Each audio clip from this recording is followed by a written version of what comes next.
السلام عليكم ورحمة الله وبركاته. نحمده ونصلي على رسوله الكريم. أما بعد فأعوذ بالله من الشيطان الرجيم. بسم الله الرحمن الرحيم. يا أيها الذين آمنوا اذكروا الله ذكرا كثيرا وسبحوه بكرة وأصيلا. صدق الله العظيم. আজকের আলোচনার টপিক হচ্ছে let's nourish our hearts with the remembrance of Allah সুবহানাহু ওয়া তাআলা। অর্থাৎ আল্লাহ সুবহানাহু ওয়া তাআলার স্মরণ বা জিকিরের মধ্য দিয়ে আমাদের হৃদয়কে উজ্জীবিত করা, প্রাণবন্ত করা, আমাদের হৃদয়টাকে পলিশ করা। কিভাবে আমরা এটা করতে পারি, এই টপিকের উপর কিছু আলোকপাত আমরা করবো ইনশাআল্লাহ বিইذنিল্লাহ। সম্মানিত সুধী, আল্লাহ তাআলার সন্তুষ্টিমূলক যে কোনো বিষয় এটা মনে মনে চিন্তা করা কিংবা মুখ দিয়ে বলা কিংবা কাজে বাস্তবায়ন করা, এটাই বেসিকলি যিকরুল্লাহ বা আল্লাহর স্মরণ। আমি আবার বলছি, আল্লাহ তাআলার সন্তুষ্টিমূলক যে কোনো কিছু মনে মনে চিন্তা করা কিংবা মুখে প্রকাশ করা অথবা কাজে বাস্তবায়ন করা, এটাই হচ্ছে যিকরুল্লাহ বা আল্লাহর স্মরণ, রিমেম্ব্রেন্স অফ আল্লাহ। বিশেষ করে আল্লাহ তাআলার পবিত্র নামগুলো স্মরণ করা। আমরা জানি যে আমাদের দেহকে সতেজ রাখার জন্য, প্রাণবন্ত রাখার জন্য খাবারের প্রয়োজন হয়। ঠিক তেমনিভাবে আমাদের আত্মা বা আমাদের হৃদয়কে সতেজ রাখার জন্য খাবারের প্রয়োজন হয়, আর সেই খাবারটা হচ্ছে যিকরুল্লাহ, আল্লাহর স্মরণ, রিমেম্ব্রেন্স অফ আল্লাহ সুবহানাহু ওয়া তাআলা। এবং রাসূল সাল্লাল্লাহু আলাইহি ওয়াসাল্লাম বলেছেন যে আমাদের দেহের সবচাইতে দামি অঙ্গ হচ্ছে আমাদের এই কলব বা আমাদের হৃদয়। বিষ্ণু সাল্লাল্লাহু আলাইহি ওয়াসাল্লাম বলেন, ইন্না ফিল জাসাদি মুদগাহ ইযা সলুহাত সলুহাল জাসাদু কুল্লু ওয়া ইযা ফাসাদাত ফাসাদাল জাসাদু কুল্লু আলা ওয়া হিয়াল কলব। নিশ্চয়ই তোমাদের দেহে একটি গোশতের টুকরো আছে, এই গোশতের টুকরোটা যদি ভালো হয় পুরো দেহটা ভালো হয়, আর এটা যদি নষ্ট হয়ে যায় পুরো দেহটা নষ্ট হয়ে যায়, আর সেটা হচ্ছে কলব বা অন্তর বা হৃদয়। তো আমাদের হৃদয়ের প্রশান্তির জন্য, আমাদের হৃদয়টাকে পরিচ্ছন্ন রাখবার জন্য, আমাদের আত্মা বা কলবকে সজীব তরতাজা প্রাণবন্ত রাখার জন্য আল্লাহ তাআলা সবসময় আমাদেরকে তার পবিত্র নামগুলোকে স্মরণ করতে বলেছেন, তার জিকির করতে বলেছেন। এবং আল্লাহ সুবহানাহু ওয়া তাআলার এই বরকতময় নামের যে লজ্জাত, যে স্বাদ, এটার আনন্দ তুলনাহীন, পৃথিবীর কোনো কিছুর সাথে তুলনা হয় না। এবং যারা আল্লাহর নাম জপে, আল্লাহকে ডেকে এর তৃপ্তি পেয়েছেন, কেবলমাত্র তারাই এটা উপলব্ধি করতে পারেন, তারাই এটা ভেতর থেকে, অন্তর থেকে রিয়েলাইজ করতে পারেন। এবং আল্লাহ তাআলার নৈকট্য হাসিলের অন্যতম একটি মাধ্যম হচ্ছে এই যিকরুল্লাহ বা আল্লাহ তাআলার স্মরণ। এবং বেশি বেশি আল্লাহ তাআলাকে স্মরণ করার মধ্য দিয়ে আল্লাহ তাআলার সাথে আমাদের একটা গভীর অ্যাটাচমেন্ট তৈরি হয়, একটা সুসম্পর্ক তৈরি হয়। এজন্য আপনারা দেখবেন কোরআনের পরতে পরতে বিভিন্ন জায়গায় আল্লাহ সুবহানাহু ওয়া তাআলা তার জিকিরের কথা বলেছেন, তাকে স্মরণ করতে বলেছেন। যে আয়াতটি দিয়ে আমি শুরু করেছি, সূরা আহজাবের 41 এবং 42 নম্বর আয়াত, আল্লাহ তাআলা ইরশাদ করছেন, ইয়া আইয়ুহাল্লাযীনা আমানু যকুরুল্লাহা যিকরান কাসীরা ওয়া সাব্বিহুহু বুকরাতান ওয়া আসীলা। অর্থাৎ ওহে বিশ্বাসীরা, তোমরা বেশি বেশি আল্লাহর জিকির করো বা আল্লাহ তাআলাকে স্মরণ করো, আর সকাল সন্ধ্যা তার পবিত্রতা বা তার মহিমা ঘোষণা করো। বিভিন্ন আয়াতে একই কথা আল্লাহ তাআলা রিপিট করেছেন যে আমাকে বেশি বেশি স্মরণ করো, বেশি বেশি আমার জিকির করো, এবং সকাল সন্ধ্যা আমার পবিত্রতা এবং মহিমা তোমরা ঘোষণা করো। এবং বিষ্ণু ঈসা ইসলামও বিভিন্ন হাদিসে তিনি বলেছেন যে আলাইকুম বিযিকরিল্লাহ, তোমাদের উচিত বেশি বেশি আল্লাহ তাআলাকে স্মরণ করা। এক লোক রাসূল সাল্লাল্লাহু আলাইহি ওয়াসাল্লামকে বলল, ইয়া রাসূলুল্লাহ, ইন্না শারাইআল ইসলামি ক্বাদ কাসুরাত আলাইয়া, ইসলামের বিধান তো অনেক, তো এত বিধানের মধ্যে থেকে আমি কোনটা পালন করব? ফা আখবিরনি বিশাইইন আতাশাব্বাসু বিহি, আপনি একটা আমাকে বলে দেন যেটা আমি আঁকড়ে ধরে থাকব, সবসময় করবো এটা, এরকম একটা বলেন। তখন রাসূল সাল্লাল্লাহু আলাইহি ওয়াসাল্লাম বললেন যে লা ইয়াযহালু লিসানুকা রাতাবান মিন যিকরিল্লাহ, তুমি যদি একটা সাজেশন চাও তাহলে আমি বলবো যে তোমার জিহ্বাটা যেন সবসময় আল্লাহর জিকিরে সিক্ত থাকে।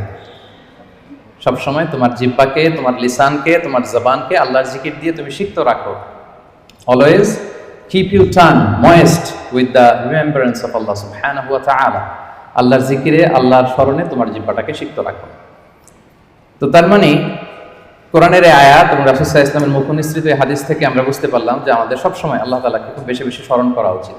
এবং এই যে শব্দটা যিকরুল্লাহ বা আল্লাহর স্মরণ, এই জিকির শব্দটা কোরআনে বিভিন্ন অর্থে এসেছে। কখনো কখনো এটা সালাত অর্থে এসেছে, যেমন আল্লাহ তাআলা বলছেন, ইযা নুদিয়া লিস-সালাতি মিন ইয়াউমিল জুমআতি ফাসআউ ইলা যিকরিল্লাহ। জুমার আজান যখন হয় তখন তোমরা আল্লাহর জিকিরের দিকে ধাবিত হও। তো এখানে জিকির দ্বারা উদ্দেশ্য হচ্ছে জুমার সালাতের দিকে ধাবিত হও। আবার কখনো কখনো এই জিকির শব্দটা কোরআন অর্থে এসেছে। আল্লাহ তাআলা বলছেন, ইন্না নাহনু নাযালনা যিকরা ওয়া ইন্না লাহু লাহাফিজুন। নিশ্চয়ই আমি আল্লাহ তাআলা এই জিকিরকে নাজিল করেছি, এই জিকিরকে আমি সংরক্ষণ করব। এই জিকির দ্বারা উদ্দেশ্য হচ্ছে কোরআন, মানে আমি কোরআনকে নাজিল করেছি আর এই কোরআনকে আমি সংরক্ষণ করব। আবার কখনো এই জিকির আল্লাহর আইন বা আল্লাহর বিধান অর্থে কোরআনে এসেছে। আল্লাহ তাআলা বলছেন, ওয়ামান আ'রাদা আন যিকরি ফাইন্না লাহু মাঈশাতান দানকা। যে ব্যক্তি আমি আল্লাহর আইন বা বিধান থেকে মুখ ফিরিয়ে নেয় তাকে আমি তার জীবনটাকে আমি কঠিন করে দেব, সংকীর্ণ জীবিকা আমি তাকে দান করব, এবং কিয়ামতের দিন ওয়া নাহশুরুহু ইয়াওমাল কিয়ামাতি আ'মা, তাকে অন্ধ করে আমি কিয়ামতের দিন উত্থিত করব। আবার কখনো কখনো এই জিকির শব্দটা কোরআনে ইলম বা নলেজ কে রিপ্রেজেন্ট করতে এসেছে। যেমন আল্লাহ তাআলা ইরশাদ করছেন, ফাসআলু আহলা যিকরি ইন কুনতুম লা তা'লামুন। তোমরা যদি কিছু না জানো তাহলে আহলে জিকিরকে জিজ্ঞেস করে জেনে নাও। তো এই আহলে জিকির দ্বারা উদ্দেশ্য কি? আহলুল ইলম, মানে যার কোরআন সুন্নাহর জ্ঞান আছে। আবার পাশাপাশি জিকির বলতে আল্লাহ স্মরণও বোঝায়, সিম্পলি আল্লাহ তাআলাকে স্মরণ করা, যেটা আমাদের আজকের টপিক, রিমেম্বারেন্স অফ আল্লাহ সুবহানাহু ওয়া তাআলা। যে আয়াতটা দিয়ে আমরা শুরু করেছিলাম যে ইয়া আইয়ুহাল্লাযীনা আমানু যকুরুল্লাহা যিকরান কাসীরা। ওহে বিশ্বাসীরা, তোমরা আল্লাহ তাআলাকে বেশি বেশি স্মরণ করো। তাহলে সাধারণত স্মরণ করার অর্থ কোরআনে পাওয়া যায়। সম্মানিত সুধী, মূলত আমরা যে ইবাদতগুলো অফার করি, সকল ইবাদতের মূল উদ্দেশ্য হচ্ছে আল্লাহ তাআলার স্মরণ। আপনারা যদি একটু খেয়াল করে দেখেন, আমরা যত ইবাদত করি, যে সমস্ত ইবাদতগুলো ফারজ করা হয়েছে, আসলে এর মূল উদ্দেশ্য কি? আল্লাহ তাআলাকে স্মরণ করা। আমরা যে সালাত করি, আসলে উদ্দেশ্য কি? আল্লাহর স্মরণ। আল্লাহ এটা বলেছেন, ওয়া আকিমিস সালাতা লিযিকরি ইন্নানি আনাল্লাহু লা ইলাহা ইল্লা আনা ফা'বুদনি ওয়া আকিমিস সালাতা লিযিকরি। মুসা আলাইহিস সালামকে আল্লাহ বললেন, আমি হচ্ছি আল্লাহ, আমি ছাড়া কোনো ইলাহ নেই, আর আমার স্মরণে সালাত কায়েম করো। তাহলে সালাতটা আমরা কায়েম করছি কার স্মরণে? বলুন সবাই, কার স্মরণে? আল্লাহর স্মরণে কায়েম করছি। আবার অনুরূপভাবে আমরা যে হজ আদায় করি, এই হজেরও মূল উদ্দেশ্য হচ্ছে আল্লাহ তাআলার স্মরণ। আল্লাহ তাআলা বলছেন, ফাইদা কাদাইতুম মানাসিকাকুম ফাযকুরুল্লাহা কাযিকরিকুম আবাআকুম আও আশাদ্দা যিকরা। তোমাদের হজের কার্যক্রম যখন শেষ হয়ে যায়, তখন আল্লাহ তাআলাকে ওইভাবে স্মরণ করো যেমনি জাহিলি যুগে তোমরা তোমাদের পূর্বপুরুষদের স্মরণ করতে, বা তার চেয়ে বেশি স্মরণ করো। তাহলে সালাতের উদ্দেশ্য আল্লাহকে স্মরণ, আমরা এই আয়াত থেকে পেলাম হজের উদ্দেশ্য আল্লাহকে স্মরণ। সিয়ামের উদ্দেশ্যের দিকে যদি আমরা খেয়াল করি, সিয়ামের প্রাইম অবজেক্টিভ হচ্ছে লাআল্লাকুম তাত্তাকুন, যাতে করে তোমরা আল্লাহ সচেতন হতে পারো। অর্থাৎ এই অনুভূতি নিজের মধ্যে বিল্ড করতে পারো যে আমি যাই করি না কেন, কে দেখে? আল্লাহ সুবহানাহু ওয়া তাআলা দেখে। তার মানে আল্লাহ স্মরণ। তার মানে সালাত আদায় করি, উদ্দেশ্য আল্লাহ স্মরণ। হজ আদায় করি, এটার উদ্দেশ্য আল্লাহ স্মরণ। আমরা যে রমাদানে সিয়াম অফার করছি, এটার উদ্দেশ্য কিন্তু আল্লাহ স্মরণ। তাহলে সকল ইবাদতের মূল উদ্দেশ্য বেসিক্যালি আল্লাহ তাআলাকে স্মরণ করা। সম্মানিত উপস্থিতি, এই পর্যায়ে আমি এই যে আল্লাহকে স্মরণ করতে বারবার বলা হয়েছে কোরআনে, হাদিসে, এই স্মরণ করলে আমাদের লাভটা কি, কি বেনিফিট আছে? দ্য বেনিফিটস অফ যিকরুল্লাহ, আল্লাহ তাআলাকে বেশি বেশি স্মরণ করার কিছু বেনিফিটস আমি শেয়ার করতে চাই। আমি 10টি বেনিফিট শেয়ার করব খুব সংক্ষেপে। বেশি বেশি আল্লাহ তাআলাকে স্মরণ করা বা আল্লাহর জিকির করার যে বেনিফিটগুলো আছে, তার প্রথমটা হচ্ছে এর মধ্য দিয়ে আল্লাহ তাআলার সাথে আমাদের একটা স্পেশাল অ্যাটাচমেন্ট গড়ে ওঠে, একটা সুগভীর সম্পর্ক গড়ে ওঠে। এবং আপনি যে আপনার যে কোনো পরিস্থিতিতে আল্লাহর উপর তাওয়াক্কুল করেন, এটা প্রমাণিত হয়। You put you trust on Allah, you rely upon Allah. আপনার যে কোনো সিচুয়েশনে আপনি আল্লাহকে স্মরণ করেন, তার মানে কি আপনার তাওয়াক্কুল বা বিশ্বাস, আস্থার জায়গাটা কার উপরে? আল্লাহর উপরে। এটা প্রমাণিত হয়। এবং এর মধ্য দিয়ে আপনার একটা সাবমিসিভনেস প্রমাণ হয়, যে আপনি সবকিছু আল্লাহ তাআলার উপর সুপর্দ করে দেন। এবং এর ভেতর দিয়ে আল্লাহর সাথে একটা গভীর অ্যাটাচমেন্ট, একটা সম্পর্ক আমাদের গড়ে ওঠে। এটা হচ্ছে 1 নম্বর বেনিফিট, যিকরুল্লাহ। 2 নম্বর বেনিফিট হচ্ছে যারা বেশি বেশি আল্লাহকে স্মরণ করে, আল্লাহর জিকির করে, তাদের প্রতি আল্লাহ তাআলা আল্লাহর নেয়ামত আরো বাড়িয়ে দেন। আল্লাহর ব্লেসিংস, মার্সি, বাউন্টিজ, এগুলো আল্লাহ তাআলা আরো বাড়িয়ে দেন। কারণ বারবার আল্লাহকে স্মরণ করা মানে কি? এটা কাইন্ড অফ মানে আপনার গ্র্যাটিটিউড, আপনি আল্লাহর প্রতি কৃতজ্ঞতা প্রকাশ করছেন যে আল্লাহ তাআলা আপনাকে নেয়ামতে ধন্য করেছেন। বারবার আপনি তাকে স্মরণ রাখেন। বাংলা একটা কথা বলে, যার নুন খাও তার গুণ গাও। তো আল্লাহর নেয়ামতে আমরা বেঁচে আছি, তো সে আল্লাহকে বারবার স্মরণ করি, তার মানে এটা আল্লাহ তাআলার প্রতি একটা আমাদের কৃতজ্ঞতা বোধ, শুকরিয়া বোধ, তাই না?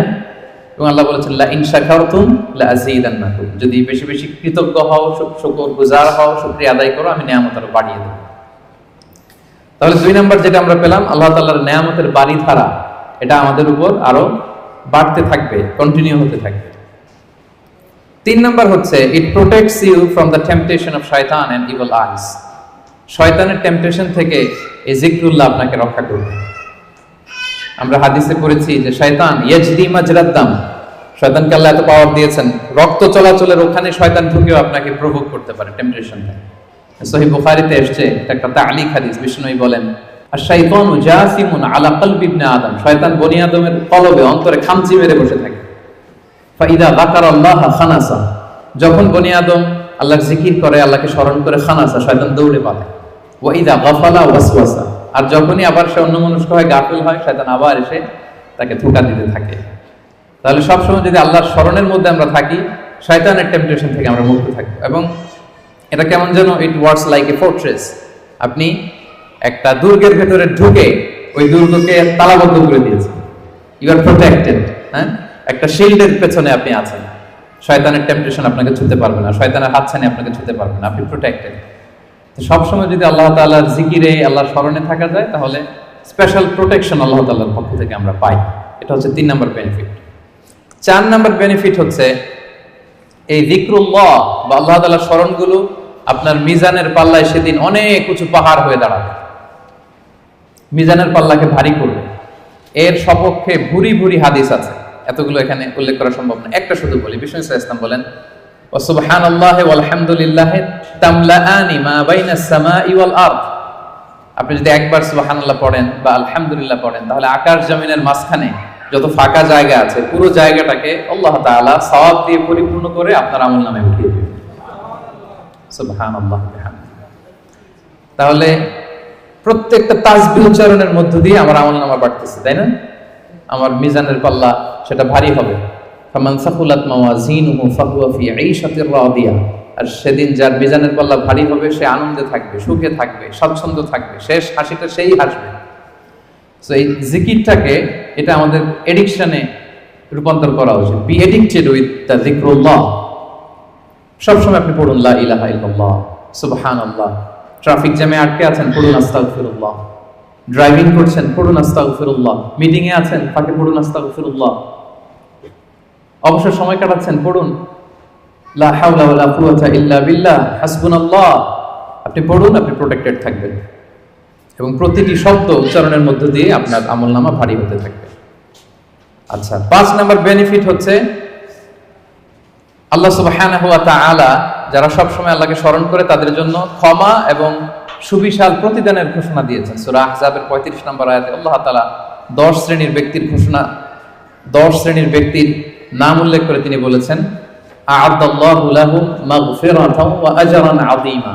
এই 10 শ্রেণীর লোকের জন্য আল্লাহ তাআলা ক্ষমা এবং সুমহান প্রতিদান তিনি রেখে দিয়েছেন। এই 10 শ্রেণীর ব্যক্তির মধ্যে এক শ্রেণী হচ্ছে আয-যাকিরুনাল্লাহা কাসীরাও ওয়ায-যাকিরাত, যারা সব সময় সর্ব অবস্থায় আল্লাহ তাআলাকে স্মরণ করে, তাদের জন্য আল্লাহ তাআলা ক্ষমা প্রস্তুত করে রেখেছেন। এবার বলেন তো আমাদের ক্ষমার দরকার আছে কিনা? হ্যাঁ, আছে। আমরা সবাই তো ক্ষমার ভিখারি, আল্লাহ তাআলার কাছে ক্ষমা চাই। আমরা সবাই পাপী, কুল্লুকুম খাত্তাউন ওয়া খায়রুল খাত্তাইনা আত-তাওয়াবুন। আমরা সবাই পাপী, আমাদের ক্ষমার প্রয়োজন আছে। তো আমরা যেন বেশি বেশি আল্লাহ তাআলাকে স্মরণ করি, তার জিকির দিয়ে যেন আমাদের জিহ্বাকে সিক্ত রাখি। আচ্ছা, 6 নাম্বার হচ্ছে it saves you from the hell fire. আল্লাহর জিকির জাহান্নামের আগুন থেকে মানুষকে বাঁচায়। রাসূল সাল্লাল্লাহু আলাইহি ওয়াসাল্লাম বলেন লিকুল্লি শাইইন সিকালা ওয়া সিকালাতুল কুলুবি যিকরুল্লাহ। সবকিছুকে পলিশ করতে হয়, আর অন্তরের পলিশ করার পদ্ধতি হচ্ছে যিকরুল্লাহ, আল্লাহর জিকির। আল্লাহর জিকির ছাড়া কোনো কিছু দিয়ে হৃদয়কে পলিশ করা যায় না। এরপর বিষ্ণু সাল্লাল্লাহু আলাইহি ওয়াসাল্লাম বলেছেন মা মিন শাইইন আনজা মিন আযাবিল্লাহি মিন যিকরিল্লাহ। আল্লাহর আযাব থেকে বান্দাকে বাঁচাতে আল্লাহর জিকিরের চেয়ে কার্যকরী দ্বিতীয় কোনো জিনিস আর পৃথিবীতে নেই। আল্লাহর আযাব থেকে রক্ষা করতে সবচাইতে কার্যকরী হাতিয়ার হচ্ছে যিকরুল্লাহ, আল্লাহর স্মরণ। সব সময় উঠতে বসতে আল্লাহ তাআলাকে স্মরণ করা। তাহলে বেশি বেশি জিকির আমাদেরকে জাহান্নামের আগুন থেকে বাঁচাবে। 8 নাম্বার বেনিফিট হচ্ছে, এটা খুব ইন্টারেস্টিং যদি আপনারা একটু খেয়াল করেন, যে এই জিকিরটা এটা যে কোনো সময় করা যায়। কি বলেন? যে কোনো সময় করা যায়, যে কোনো পরিস্থিতিতে করা যায়, ইন এনি সিচুয়েশন, যেখানে থাকেন করা যাবে। আল্লাহ বলেছেন ফাযকুরুল্লাহা কিয়ামান ওয়া কুউদান ওয়া আলা জুনুবিহিম, দাঁড়িয়ে করা যায় আল্লাহর জিকির, বসে করা যায়, শুয়ে করা যায়, ইভেন আপনি যদি অপবিত্র থাকেন তখনও করা যায়। আল্লাহর জিকির করার জন্য, আল্লাহকে মনে মনে স্মরণ করার জন্য কিন্তু পবিত্রতা প্রয়োজন নেই, সবাই একমত। ইভেন আপনি যদি জুনুবি হালাতে থাকেন, মানে আপনার উপর গোসল করা ফরজ, তখনও আপনি আল্লাহর জিকির করতে পারবেন। ইভেন আমাদের বোনদের যখন পিরিয়ড চলে তখনও তারা আল্লাহর জিকিরগুলো করতে পারে, তাসবিহগুলো করতে পারে, তাহলিলগুলো করতে পারে। সুবহানাল্লাহ ওয়া বিহামদিহি। তাহলে এটা এমন একটা আমল যেটা সব সময় করা যায়, যে কোনো মুহূর্তে করা যায়, যে কোনো সিচুয়েশনে করা যায়। এই জন্য আমরা যেন নিজেদেরকে আল্লাহর জিকিরের সাথে জুড়ে রাখি, সম্পৃক্ত করে রাখি, সবসময় আমাদের জিহ্বা যেন আল্লাহর জিকির দিয়ে আমরা সিক্ত রাখি। 9 নম্বর বেনিফিট হচ্ছে, আমরা যদি আল্লাহর জিকির করি আল্লাহ আমাদের জিকির করে। সুবহানাল্লাহ ওয়া বিহামদিহি। আল্লাহ তাআলা বলছেন ফাযকুরুনি আযকুরকুম ওয়াশকুরুলি ওয়ালা তাকফুরুন। ওহে বান্দারা, তোমরা আমাকে স্মরণ করো, আমিও তোমাদেরকে স্মরণ করি। আমরা আল্লাহকে স্মরণ করলে আল্লাহ আমাদেরকে স্মরণ করে। সুবহানাল্লাহ। এটা অনুভূতির বিষয়। প্রাইম মিনিস্টার আনোয়ার ইব্রাহিম যদি আমাকে স্মরণ করে, আমাকে নিয়ে কথা বলে প্রাইম মিনিস্টারের অফিসে, এটা কেমন ফিল হবে আপনাদের? জো বাইডেন আমাকে নিয়ে আলাপ করে হোয়াইট হাউস, এটা কেমন ফিল হবে আপনাদের? আরশের মালিক আল্লাহ সুবহানাহু ওয়া তাআলা আপনাকে স্মরণ করে, আপনার নাম উল্লেখ করে, এটা কেমন লাগে আপনার কাছে? আল্লাহু আকবার। হাদিসে কুদসিতে আল্লাহ তাআলা বলেন ফাইন যাকারানি ফি নাফসি নাফসিহি যাকারতুহু ফি নাফসি। আমার কোন বান্দা যদি একাকী আমাকে স্মরণ করে, আমিও আমার বান্দাকে একাকী স্মরণ করি। আমার কোন বান্দা মনে মনে আমাকে স্মরণ করলে আমি তাকে মনে মনে স্মরণ করি। ওয়া ইন যাকারানি ফি মালাইন যাকারতুহু ফি মালাইন খায়রিম মিনহু। আর সামষ্টিকভাবে কোন বিশাল প্রোগ্রামে, গেট টুগেদারে যদি সবাই মিলে আমি আল্লাহকে স্মরণ করে, তাহলে আমি এর চেয়েও বড় গেট টুগেদার সাজিয়ে ফেরেশতাদেরকে নিয়ে সেখানে আমি আমার বান্দাকে স্মরণ করি। ওয়া ইন তাকাররাবা ইলাইয়া বিশিবরিন তাকাররাবতু ইলাইহি যিরাআন। আমার কোন বান্দা যদি আমার দিকে এক বিঘত অ্যাডভান্স হতে চায়, অগ্রসর হতে চায়, আমি আমার বান্দার দিকে এক হাত অগ্রসর হই। ওয়া ইন তাকাররাবা ইলাইয়া যিরাআন তাকাররাবতু ইলাইহি বাআন। আমার কোন বান্দা যদি আমার দিকে এক হাত আসতে চায়, আমি আমার বান্দার দিকে দুই হাত এগিয়ে যাই। ওয়া ইন আতানি ইয়ামশি আতাইতুহু হারওয়ালা। আমার কোন বান্দা যদি আমার দিকে হেঁটে হেঁটে আসতে চায়, আমি আমার বান্দার সাক্ষাতে উৎগ্রীব হয়ে তার দিকে দৌড়ে দৌড়ে যাই। ফাযকুরুনি আযকুরুকুম ওয়াশকুরুলি ওয়ালা তাকফুরুন। আমাকে স্মরণ করো তো আমিও তোমাদের স্মরণ করব। আল্লাহু আকবার। তাহলে জিকিরের 9 নম্বর বেনিফিট হচ্ছে, আমরা আল্লাহকে স্মরণ করলে আল্লাহ কি করে? আমাদেরকে স্মরণ করে। জিকিরের 10 নম্বর বেনিফিট হচ্ছে, জিকির হৃদয়কে প্রশান্ত করে। আলা বিযিকরিল্লাহি তাতমাইন্নুল কুলুব। আল্লাহর জিকির দিয়ে, আল্লাহর স্মরণ দিয়ে আমাদের হৃদয় প্রশান্ত হয়। সম্মানিত ভাই এবং বোনেরা, পৃথিবীর কোনো কিছু দিয়ে আপনার হৃদয়কে আপনি পরিতৃপ্ত করতে পারবেন না। কোনো কিছু না, তৃপ্ত হবে না আপনার হৃদয়। আপনি যদি খুব পেট ভরে ভালো কিছু খান 5 স্টার বুফেতে, আপনার পেট ভরবে কিন্তু হৃদয় তৃপ্ত হবে না। আপনি যদি অনেক টাকার মালিক হন, আপনার একটা স্যাটিসফ্যাকশন আসবে, কিন্তু আপনার হৃদয় তৃপ্ত হবে না। আপনার যদি অনেক নেম হয়, ফেম হয়, পাওয়ার আসে আপনার হাতে, আপনার একটা স্যাটিসফ্যাকশন আসবে, আপনার হৃদয় তৃপ্ত হবে না। বিবাহিতরা, তারা যদি ফিজিক্যাল ইন্টিমেসিতে যায় হালাল পন্থায়, তার ডিজায়ার ফুলফিল হয়, কিন্তু তার কল্প তৃপ্ত হয় না, হৃদয় তৃপ্ত হয় না। হৃদয় তৃপ্ত হয় কেবলমাত্র, শুধুমাত্র, একমাত্র একটি নামের স্মরণে। নামটা কি? আল্লাহ। আলা বিযিকরিল্লাহি তাতমাইন্নুল কুলুব। জেনে রেখো, শুধুমাত্র কেবলমাত্র আল্লাহর নামের স্মরণেই আমাদের হৃদয় প্রশান্ত হয়। আল্লাহর জিকিরেই আপনি মনোদৈহিক প্রশান্তি লাভ করবেন। বিষ্ণু সাল্লাল্লাহু আলাইহি ওয়াসাল্লাম বলেছেন মাসালুল্লাযী ইয়াযকুরু রাব্বাহু ওয়াল্লাযী লা ইয়াযকুরু মাসালুল হাইয়্যি ওয়াল মাইয়্যিত। যে ব্যক্তি আল্লাহকে স্মরণ করে আর করে না, তাদের পার্থক্য হচ্ছে জীবিত আর মৃতের মতো। যে আল্লাহকে স্মরণ করে তার হৃদয়টা জীবিত, আর যে ব্যক্তি আল্লাহকে স্মরণ করে না, অ্যাপারেন্টলি তাকে জীবিত মনে হলেও আল্লাহ বলে তার হৃদয়টা মৃত। ইবনু তাইমিয়া আলাইহি রাহমা, উনি বলতেন, পানি ছাড়া যেমনি মাছ বাঁচতে পারে না, পানি থেকে মাছ উঠিয়ে ফেললে মাছের যেরকম অবস্থা, কোন বান্দা যখন গাফেল হয়ে আল্লাহর জিকির থেকে দূরে সরে যায়, তার হৃদয়ের ঠিক ওই অবস্থা হয়ে যায়। এটা মৃত অন্তরে রূপান্তরিত হয়। সম্মানিত ভাই বোনেরা, তাহলে আল্লাহর স্মরণের সর্বশেষ 10 নম্বর বেনিফিট আমরা যেটা পেলাম, সেটা হচ্ছে আলা বিযিকরিল্লাহি তাতমাইন্নুল কুলুব। আল্লাহর জিকিরে আমাদের হৃদয় প্রশান্ত হয়। তাহলে 10টা বেনিফিট আমরা তো বুঝতে পারলাম নাকি? এখন কি মনের মধ্যে আগ্রহ জাগতেছে বেশি বেশি আল্লাহর তাসবিহ তাহলিল জিকিরগুলো করার অবসর টাইমে? হ্যাঁ, ইনশাআল্লাহ বলেন সবাই। ইনশাআল্লাহ, আল্লাহ আমাদের তৌফিক দান করুক। এবার আমরা একটু করে জেনে নেই, এই যে জিকির করবো এটার পদ্ধতি কি। জিকিরের পদ্ধতি নিয়ে আবার অনেক কথাবার্তা আছে। কোন পদ্ধতিতে এই জিকিরটা আমরা করব? শুরুতেই তো আমরা এতটুকু বলেছি যে আল্লাযীনা ইয়াযকুরুনাল্লাহা কিয়ামান ওয়া কুউদান ওয়া আলা জুনুবিহিম, যে দাঁড়িয়েও জিকির করা যায়, বসেও করা যায়, শুয়েও করা যায়। আল্লাহ তাআলা একটা আয়াতে বলেছেন ফাযকুরুল্লাহা কামা আল্লামাকুম মা লাম তাকুনু তা'লামুন, তোমরা আল্লাহকে ওইভাবে স্মরণ করো, আল্লাহর জিকির করো যেভাবে আল্লাহ তোমাদের শিখিয়েছেন। তাহলে জিকির কিভাবে করতে হবে এটাও কিন্তু আল্লাহ তাআলা আমাদেরকে শিখিয়েছেন, ইনস্ট্রাক্ট করেছেন, গাইড করেছেন। আমি শোনাবো আপনাদের।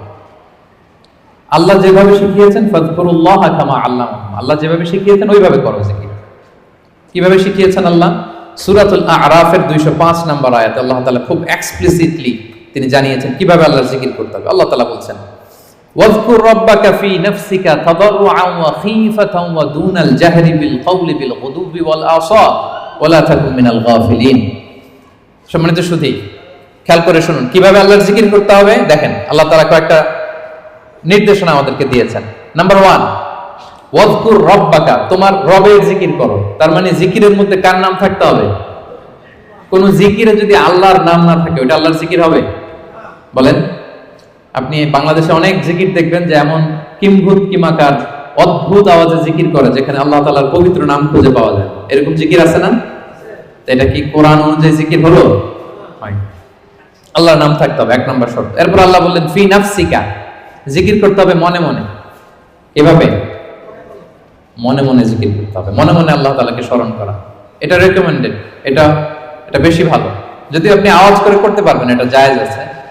2 নম্বরে হচ্ছে তাদাররুআন, সবিনয়। আপনার একটা বিনীত ভাব থাকতে হবে জিকিরের মধ্যে। 3 নম্বর হচ্ছে খীফাতান, ভীত বহবল চিত্তে, আল্লাহর ভয় আপনার অন্তরে জাগ্রত থাকতে হবে জিকিরের সময়। তারপর হচ্ছে দুনাল জাহরি মিনাল কওল, অনুচ্চ স্বরে, আওয়াজ করে না, চিৎকার চেঁচামেচি করে নয়। আওয়াজ করে জিকির করা যাবে শুধু তালিমের ক্ষেত্রে। ধরেন যে আমি শিক্ষা দিচ্ছি আমার স্টুডেন্টদেরকে বা লোকদেরকে যে এটা হচ্ছে লা ইলাহা ইল্লাল্লাহ, তো আমি আওয়াজ করে না বললে ওরা শুদ্ধভাবে উচ্চারণ করতে পারবে? তালিমান তারবিয়াতান এটা জায়েজ আছে, কিন্তু বেসিক্যালি জিকির হবে ফি নাফসিক, মনে মনে। তাদাররুআন, সবিনয়ে। খীফাতান, ভীত বহবল চিত্তে। দুনাল জাহরি বিল কওল, অনুচ্চ স্বরে আল্লাহ তাআলাকে ডাকো। এটা হচ্ছে জিকিরের পদ্ধতি কোরআনের আয়াতের আলোকে। হাদিসে বিষ্ণু ইসলাম আরেকটা যোগ করেছেন। এক হাদিসে বিষ্ণু বলেন 7 শ্রেণীর ব্যক্তিকে আল্লাহ তাআলা কিয়ামতের দিন তার সুশীতল আরশের নিচে ছায়া দিবেন, যেদিন আল্লাহর দেয়া সেই ছায়া ছাড়া কোনো ছায়া থাকবে না। এর মধ্যে 1 শ্রেণীর ব্যক্তি হচ্ছে রাজুলুন যাকারাল্লাহা খালিয়ান ফাফাদাত আইনা, এমন ব্যক্তি যে গোপনে আল্লাহকে ডাকে। যাকারাল্লাহা খালিয়ান, বিষ্ণুকে আরেকটা জুড়ে দিয়েছেন খালিয়ান, গোপনে। গোপনে জিকির এটা আল্লাহ তাআলার কাছে বেশি পছন্দনীয়। এরপর তিনি আবার বললেন ফাফাদাত আইনা, অশ্রুসিক্ত নয়নে, চোখের পানি ছেড়ে অশ্রুসিক্ত নয়নে যদি আমরা জিকির করি, ওই জিকিরটা, ওই দোয়াটা আল্লাহ তাআলার কাছে খুব দ্রুত কবুল হয়ে যায়। প্রিয় ভাই বোনেরা, 2 ফোঁটা আল্লাহর কাছে সবচাইতে প্রিয়। আওয়াজ করে বলুন তো কয় ফোঁটা? 2 ফোঁটা। এক হচ্ছে জিহাদের ময়দানে মুজাহিদের গা বেয়ে রক্তের ফোঁটা। জিহাদের ময়দানে মুজাহিদের শরীর থেকে ঝরে পড়া রক্তের ফোঁটা আল্লাহর কাছে বড় প্রিয়। 2 নাম্বার হচ্ছে অনুতপ্ত বান্দার চোখের পানির ফোঁটা।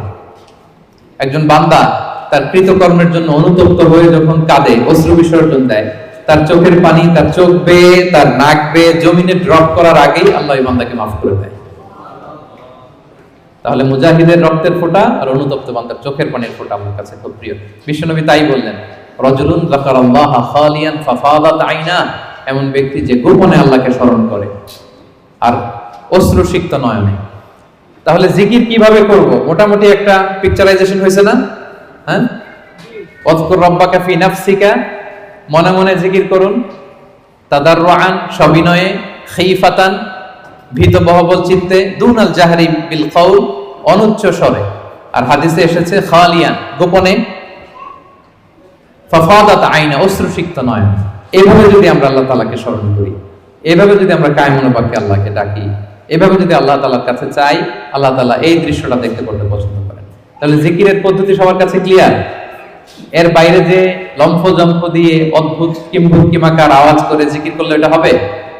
ওইটা কোরআন সুন্নাহর সাথে সাংঘর্ষিক হবে। এভাবে জিকির করা যাবে না। সুস্পষ্ট আল্লাহ তাআলার পবিত্র বরকতময় নাম বোঝা যেতে হবে এবং গোপনে অনুচ্চ স্বরে নীরবে আল্লাহ তাআলার নামকে জপতে হবে।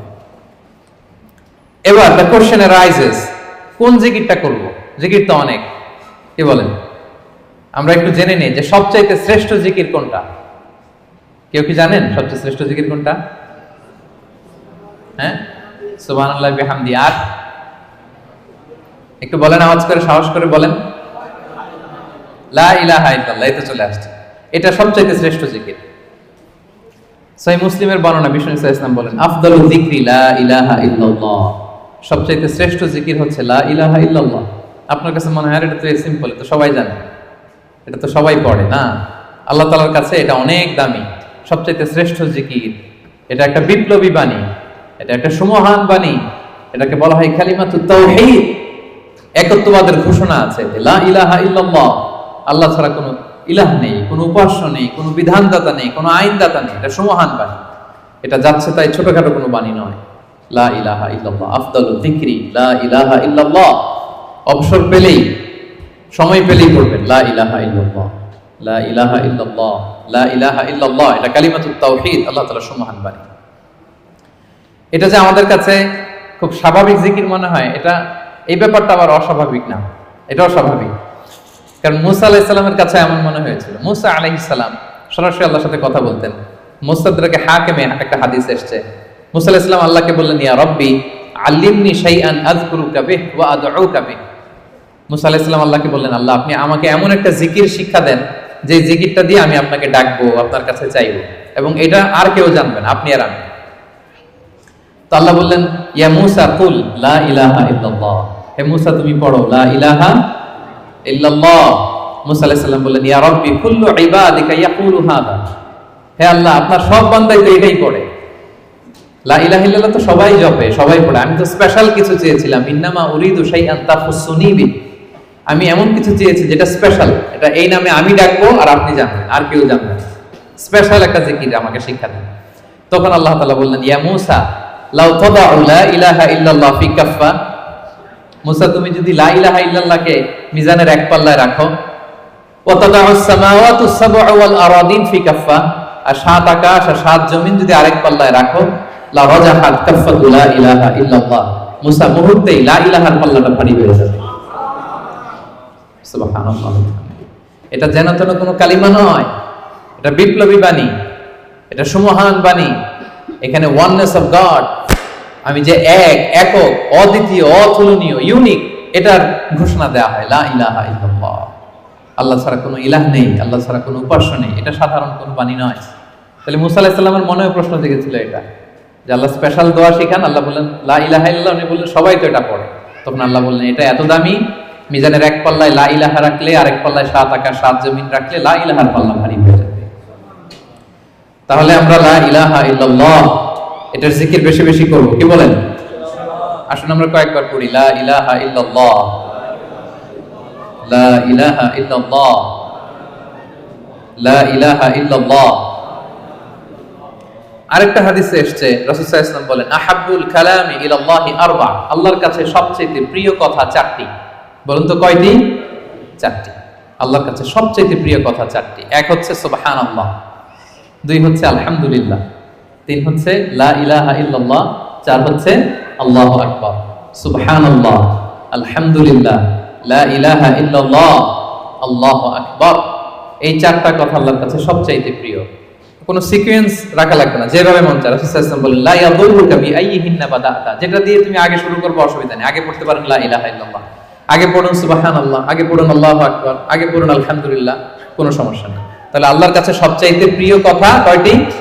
চারটি। এটা আমরা জেনে গেলাম, সুবহানাল্লাহ, আলহামদুলিল্লাহ, লা ইলাহা ইল্লাল্লাহ, আল্লাহু আকবার।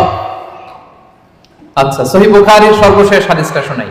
বিষ্ণু সাল্লাল্লাহু আলাইহি ওয়াসাল্লাম বলেন, কালিমাতান হাবিবাতান ইলার রহমান। দুটি বাক্য আছে দয়াময় আল্লাহর কাছে খুব প্রিয়, এই বাক্য দুটো, কিন্তু খাফিফাতান আলাল লিসান, জিহ্বায় উচ্চারণে এটা বেশ হালকা পাতলা। সাকিলাতান ফিল মিজান, কিন্তু মিজানের পাল্লায় উঠালে এটা অনেক ওজন হবে। এর এক হচ্ছে সুবহানাল্লাহি ওয়া বিহামদিহি, সুবহানাল্লাহিল আযীম, সুবহানাল্লাহি ওয়া বিহামদিহি, সুবহানাল্লাহিল আযীম। এটা পারেন না আপনারা? আজকের এই যে আলোচনা তো রেকর্ড হচ্ছে, আপনারা আমাদের সোশ্যাল মিডিয়া হ্যান্ডেলে সার্চ করলে পেয়ে যাবেন। আমি উচ্চারণ সহ বলে দিচ্ছি প্রত্যেকটা, আমরা যেন এগুলো মুখস্থ করে নিই। দুটি বাক্য আল্লাহর কাছে খুব প্রিয়, বড্ড প্রিয়, কিন্তু জিহ্বায় উচ্চারণ একেবারে very simple, very easy and smooth, কিন্তু মিজানের পাল্লা রেখে দিলে অনেক ভারী হয়ে যাবে। সুবহানাল্লাহি বিহামদিহি, সুবহানাল্লাহিল আযীম। তারপরে আর কোন নামে জিকির করব? আল্লাহর 99টি নাম ধরে আল্লাহকে ডাকবো। আল্লাহর 99টা সুন্দর সুন্দর নাম আছে। কুল ইদউল্লাহ আও ইদউর রহমান আইয়াম্মা তাদউ ফালাহুল আসমাউল হুসনা। আল্লাহকে আল্লাহ বলে ডাকো কিংবা রহমান বলে ডাকো, তবে জেনে রাখো আল্লাহর অনেকগুলো সুন্দর সুন্দর নাম আছে। কয়টা নাম? সহিহ বুখারীতে এসেছে, ইন্না লিল্লাহি 99 ইসমা মিআতান ইল্লা ওয়াহিদা। আল্লাহর 99টা নাম আছে। মান আহসাহা দাখালাল জান্নাহ। যে এই 99 নামকে মুখস্থ করবে, এটাকে হৃদয়ে ধারণ করবে, এর যে হক আছে আদায় করবে, আল্লাহ তাকে জান্নাত দান করবে। আল্লাহর 99টা নাম সুযোগ হলে মুখস্থ করবেন। আমাদের আইআইএম এর প্রতিদিনের মর্নিং অ্যাসেম্বলি শুরু হয় আল্লাহর 99টা নাম জপে। খেয়াল করেছেন আপনারা? হ্যাঁ, একটা নাশিদের সুরে পড়ে সকালবেলা, নাকি ঘুমিয়ে থাকেন ওই টাইমে আপনারা? সকালবেলা 8টার দিকে, মোস্ট লাইকলি 8টার দিকে যখন দোয়া করে আমাদের মর্নিং অ্যাসেম্বলি শুরু হয় ইউআইতে, সেই তো আমি 13 সাল থেকে শুনতেছি আল্লাহর 99টা নাম জপে তারপরে officially the starting of the day এখানে হয়। আলহামদুলিল্লাহ। তো আল্লাহর নামগুলো ধরে যেন আমরা আল্লাহকে ডাকি। ইয়া আল্লাহ, ইয়া রহমান, ইয়া রহিম, ইয়া হাইয়্যু, ইয়া কাইয়্যুম। এভাবে আল্লাহকে ডাকলে আল্লাহ তাআলা বড় খুশি হন। এবং হাদিসে এসেছে আর রহমান আর রহিম এবং হাইয়্যু আর আল কাইয়্যুম, এই নামগুলোকে ইসমে আজম বলা হয়েছে। এক সাহাবী এভাবে ইয়া হাইয়্যু, ইয়া কাইয়্যুম, ইয়া রহমান, রহিম বলে দোয়া করছে। এই দোয়া রাসূল সাল্লাল্লাহু আলাইহি ওয়াসাল্লাম শুনে বললেন, ওর দোয়া তো আছে, কবুল হয়ে যাবে, কারণ সে ইসমে আজম ধরে ধরে দোয়া করছে। সুবহানাল্লাহ ওয়া বিহামদিহি। ইসমে আজম হচ্ছে এমন আল্লাহর নাম, ইদা দুইয়া বিহি আজাবা, আল্লাহ এটা দিয়ে আল্লাহকে ডাকলে আল্লাহ ডাকে সাড়া দেয়। ওয়া ইদা সুইলা বিহি আ'তা, এই নামের বদৌলতে আল্লাহর কাছে কিছু চাইলে আল্লাহ দিয়ে দেয়। তাহলে এই নামগুলো ধরে আমরা আল্লাহ তাআলাকে ডাকতে পারি। কি বলেন? আল্লাহর 99টা নাম আমরা যেন মুখস্থ করি। সব শেষে বলবো আযকারুস সাবাহি ওয়াল মাসা। যেহেতু আমি যে আয়াত দিয়ে শুরু করেছিলাম, সেই আয়াতের শেষে আল্লাহ বলেছেন ওয়াসাব্বিহুহু বুকরাতাও ওয়া আসীলা। তোমরা বেশি বেশি আল্লাহকে স্মরণ করো, আর সকাল সন্ধ্যা আল্লাহর মহিমা, আল্লাহর প্রশংসা, আল্লাহর গ্লোরি, এটাকে তোমরা বর্ণনা করো। আল্লাহর প্রশংসা, আল্লাহর মহিমা বর্ণনা করো সকাল সন্ধ্যা। সবসময় তো করবোই, বিশেষ করে সকাল সন্ধ্যা। এবং রাসূল সাল্লাল্লাহু আলাইহি ওয়াসাল্লাম ফজরের সালাতের পরে, মাগরিবের সালাতের পরে লম্বা তাসবিহ পড়তেন। ফজরের প্রত্যেক ফরজ সালাতের পরে বিষ্ণু সাল্লাল্লাহু আলাইহি ওয়াসাল্লাম তাসবিহ তো পড়তেনই, ফজর আর মাগরিব এই দুইটার পরে আরো দীর্ঘ সময় ধরে তিনি তাসবিহ পড়তেন। প্রত্যেক ফরজ নামাজের পরে রাসূল সাল্লাল্লাহু আলাইহি ওয়াসাল্লাম 3 বার ইস্তিগফার করতেন। সবচেয়ে সহজ, খুব সহজ একটা জিকির, আস্তাগফিরুল্লাহ, আস্তাগফিরুল্লাহ, আস্তাগফিরুল্লাহ। আপনারা পড়েন তো নাকি? পড়েন। হ্যাঁ, এগুলো হচ্ছে টেক অ্যাওয়ে মেসেজ, এগুলো নিয়ে যেতে হবে সাথে করে। এই যে আইএম বাংলাদেশ কমিউনিটি সুন্দর প্রোগ্রামের আয়োজন করলাম, আমরা আসলাম, আমরা যেন প্রতিটা টেক অ্যাওয়ে মেসেজ সাথে করে নিয়ে যাই। ফরজ সালাতের পরে 3 বার আস্তাগফিরুল্লাহ আমরা পড়ব। ইস্তিগফারের অনেক ফজিলত, বেসিক 5টা ফজিলত বিষ্ণুই বলেন, মান লাজিমাল ইস্তিগফার জাআলাল্লাহু লাহু মিন কুল্লি দীকিন মাখরাজা। ইস্তিগফার যে সব সময় পড়বে ও জীবনে আটকাবে না, বিপদে পড়লেই আল্লাহ এই যে কেলওয়ারের ব্যবস্থা করে দিবেন, মানে ওয়ে আউট, এক্সিট। আপনি আটকাবেন, আল্লাহ আপনাকে ওয়ে আউটের ব্যবস্থা করে দিবে। অমিন কুল্লি হাম্মিন ফারাজা, দুশ্চিন্তা থাকবে না আপনার জীবনে, অ্যাংজাইটি থাকবে না, চিন্তা মুক্ত করবেন। 2টা গেল। ওয়ারযুকহু মিন হাইসু লা ইয়াহতাসিব, এমন জায়গা থেকে আল্লাহ রিজিকের ব্যবস্থা করে দিবেন আপনাকে, আপনি কল্পনাও করতে পারবেন না।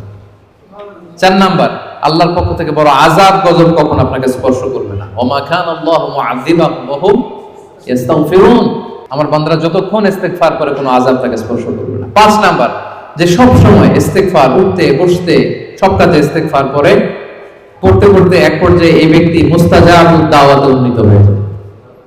মুস্তাজাবুদ দাওয়া মানে এমন ব্যক্তি যে দোয়া করতে দেরি হয়, ওই দোয়া কবুল হতে দেরি হয়, হাত তুলতে দেরি আল্লাহ কবুল করে ফেলে। তা আমরা কি মুস্তাজাবুদ দাওয়া হতে চাই? সবাই হতে চাই? আমরা যেন বেশি বেশি ইস্তিগফার করি। এরপর রাসূল সাল্লাল্লাহু আলাইহি ওয়াসাল্লাম পড়তেন আল্লাহুম্মা লা মানি আলিমা আ'তাইত ওয়া লা মু'তি লিমা মানা'ত ওয়া লা ইয়ানফা'ু যাল জাদ্দি মিনকাল জাদ। অর্থগুলো বড় সুন্দর। আল্লাহ, তুমি যেটা আমাকে দিবে এটাকে আটকে রাখার কেউ নেই। আল্লাহ, তুমি যেটা আটকে রাখতে চাও, দিতে চাও না, গোটা বিশ্বের সব শক্তি একসাথে মিলেও এটা আমার সামনে হাজির করার ক্ষমতা কারণ নেই।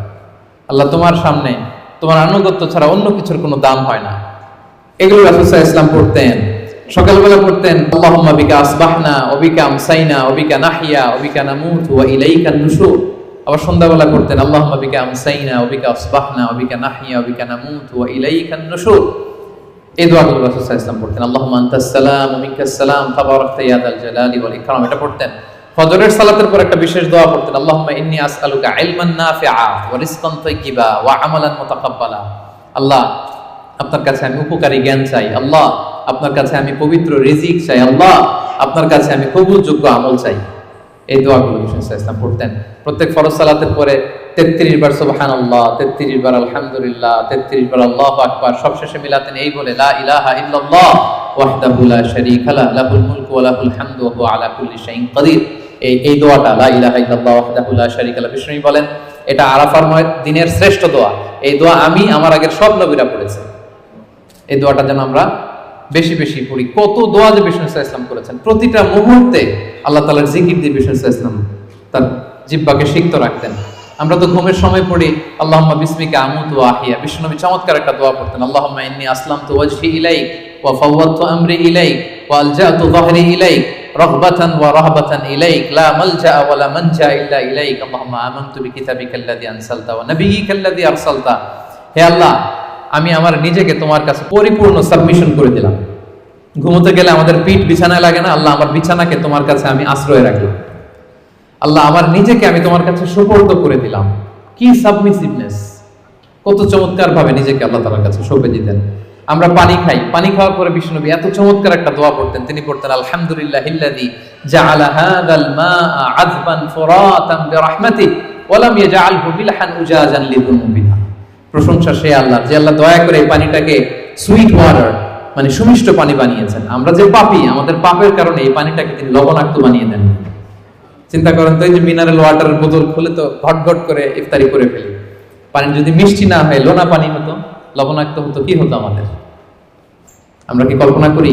এই দোয়াগুলো বিষ্ণু সাল্লাল্লাহু আলাইহি ওয়াসাল্লাম সবসময় করতেন। সফরের সময় লম্বা দোয়া পড়তেন। অনেক দোয়ার লিস্ট আমি নিয়ে এসেছিলাম, এগুলো আপনারা অনলাইনে সার্চ করলেও পাবেন। আমাদের পুরো দিনটাকে, আমাদের পুরো রাতের সময়গুলোকে আমরা আল্লাহর জিকিরে কিন্তু এভাবে সাজাতে পারি।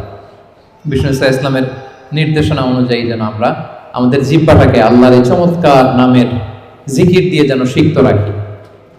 আমরা যেন বেশি বেশি আল্লাহ তাআলার নাম জপে নিজেদেরকে শয়তানের প্রভোকেশন, টেম্পটেশন থেকে যেন আমরা প্রোটেক্টেড রাখি। আমরা যেন আমাদের সাথে আল্লাহর সম্পর্ককে আরো মজবুত করি। তাহলে আমরা যে টপিকটা দিয়েছিলাম, let's nourish our hearts with the remembrance of Allah, এই রমাদানে আমরা যেন বেশি বেশি আল্লাহ তাআলাকে স্মরণ করে আমাদের হৃদয়টাকে উজ্জীবিত রাখতে পারি, আমাদের হৃদয়টাকে যেন সজীব রাখতে পারি, যেন সিক্ত রাখতে পারি। আল্লাহ তাআলা আমাদের সবাইকে এই সংক্ষিপ্ত কথাগুলো বোঝার ও আমল করার তৌফিক দান করুন। হাদা মা ইনদি ওয়াল ইলমু ইনদাল্লাহি আলাইহি তাওয়াক্কালতু ওয়া ইলাইহি উনীব। ওয়াসসালামু আলাইকুম ওয়া রাহমাতুল্লাহি তাআলা ওয়া বারাকাতুহু।